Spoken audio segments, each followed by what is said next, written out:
வணக்கம் மக்களே, சற்றுமுன் கிடைத்த தகவல் ஒன்றை பார்க்க போகிறோம். திடீரென சுதாரித்த சசிகலா அதிமுக கட்சி தலைமையில் உடனே ஓபிஎஸ்ஸுடன் பயணித்த புள்ளிகள். திடீர் தகவல். இந்த ஒரு தகவலை பற்றி தான் நாம் பார்க்க போகிறோம்.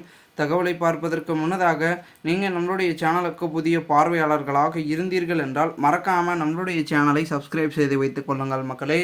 ஒரு பக்கம் அதிமுகவில் ஓபிஎஸ் இபிஎஸ் என்று போட்டிகள் நிலவிக்கொண்டு வரும் சூழலில் அடுத்ததாக சசிகலா அவர்களும் ஒரு புதுவிதமான பார்த்திங்கன்னா விஷயங்களையும் தொடர்ந்து செய்து கொண்டிருக்கிறார் என்றும் கூறப்படுகிறது.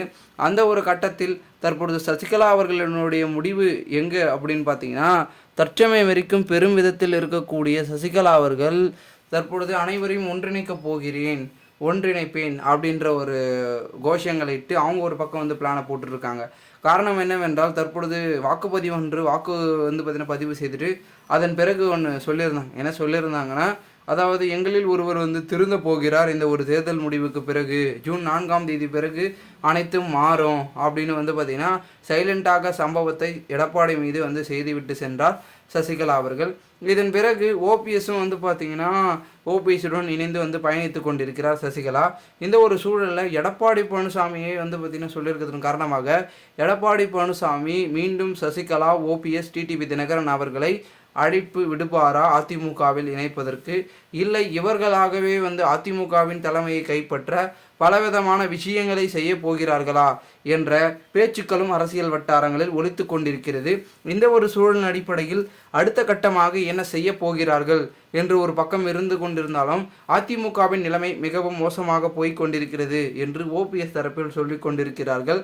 அதனை மீட்டுருவாக்கம் செய்ய வேண்டும் என்று சொல்லிட்டு இருந்தாலும் எடப்பாடி பழனிசாமியார் ஒரு பக்கம் அனைத்தையும் சரியாக செஞ்சிட்ருக்காரு, அதெல்லாம் ஒன்றும் இல்லை, அதிமுக எப்படி என்று இந்த ஒரு தேர்தல் முடிவுக்கு பிறகு நீங்களும் பாருங்க அப்படின்னு எடப்பாடி தரப்புலேருந்து சொல்லிட்டு இருக்காங்க. ஸோ இவங்களுக்கு எதிராக பார்த்திங்கன்னா அவர்களுடைய பதிலடிகளும் பேச்சுக்களும் சொல்லி கொண்டிருக்கும் வேளையில் அடுத்த கட்டமாக என்ன செய்வதென்று தெரியாமல் யோசித்து கொண்டிருக்கிறார்கள். அதனால தான் சசிகலா அவர்கள் புதுவிதமான பார்த்திங்கன்னா விஷயங்களை செய்து இவர்களை ஒன்றிணைக்கும் முயற்சியில் கையில் எடுத்து அதற்கான வேலைகளை தீவிரமாக்கி இருக்கிறாராம் வி.கே. சசிகலா அவர்கள் என்றும் கூறப்படுகிறது. இதனை அடுத்து இந்த ஒரு தேர்தல் முடிவில் தான் அனைத்தும் மாறப்போகிறது என்ற ஒரு எதிர்பார்ப்பில் அதிமுகவினர்களும் உடன்பிறப்புகளும் தொண்டர்களும் மேலும் பொதுமக்கள்களும் இருந்து கொண்டிருக்கிறார்கள். மீண்டும் அதிமுக பழைய நிலைமைக்கு வந்துவிட்டால் 2024 ஆட்சியை கண்டிப்பாக அமைக்கும் அப்படின்னும் சசிகலா தரப்பில் சொல்லப்பட்டிருக்கிறார்கள். மேலும் இந்த ஒரு காரணத்தை காட்டிலும் அதிமுக மீண்டும் சேருமா அப்படின்ற கேள்விகள் ஒரு பக்கம் இருந்தாலும் அதனை அசாத்தியமாக நினைக்கக்கூடாது என்று தான் பார்க்கப்படுகிறது. அதிமுகவை காட்டிலும் பெருமிதம் என்றாலும் திமுகவை காட்டிலும் பார்த்திங்கன்னா ஒரு பக்கம் ஆளுங்கட்சியாக இருந்து கொண்டிருக்கிறார்கள். டஃப் காம்படிஷன் என்பது தற்பொழுது அதிமுகவில் யாரும் இல்லாதனால வெற்றியை பெற்றுவிட்டார்கள். மீண்டும் நாங்கள் அனைவரும் இணைந்தால் திமுக அதன் பிறகு எங்கு போகுமே தெரியாது என்று தான் சசிகலா அவர்களுடைய தரப்பினர்களுடைய கருத்துக்களாக இருக்கிறது.